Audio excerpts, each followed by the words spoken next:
मैं जब भी किसी स्टेशन पर रात को उतरता हूं ना, एक चीज पहले देख लेता हूं, घड़ी। क्योंकि रात में स्टेशन का वक्त अक्सर इंसान का वक्त नहीं होता।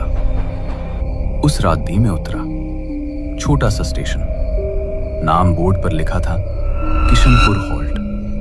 हॉल्ट नहीं, मुझे तो वो रात एक बंद दरवाजा लग रही थी।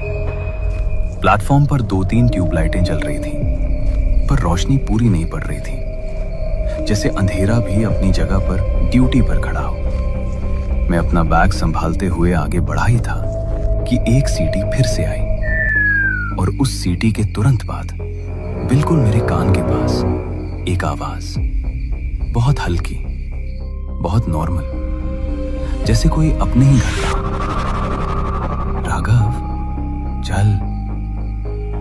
मैं सच बताऊं, मेरी जुबान खुल गई थी।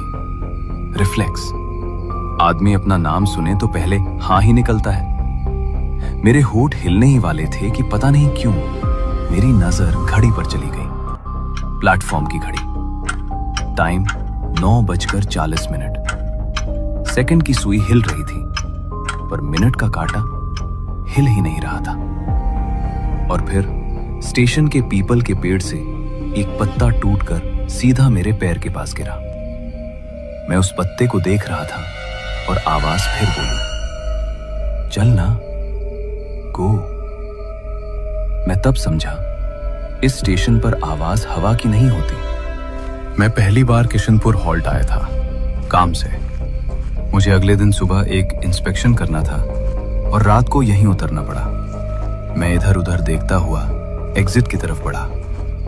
प्लेटफॉर्म का एंड आते आते एक बड़ा सा पीपल दिखा, पुराना, जड़े प्लेटफॉर्म के सीमेंट को तोड़ती हुई, और उसके नीचे एक आयरन बेंच जिसमें मिट्टी की पतली परत थी, जैसे कोई रोज बैठता हो पर दिखाई ना देता हो।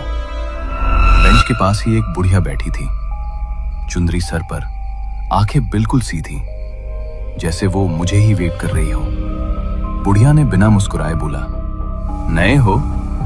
मैं बोला, हाँ दादी, यहीं से मैं कॉलोनी की तरफ जाना है। बुढ़िया ने मेरे बैग को नहीं, मेरी आंखों को देखा, और फिर बहुत धीरे, जैसे किसी बच्चे को समझा रही हो, बेटा, प्लेटफॉर्म नंबर 1 पर किसी को गो मत बोलना।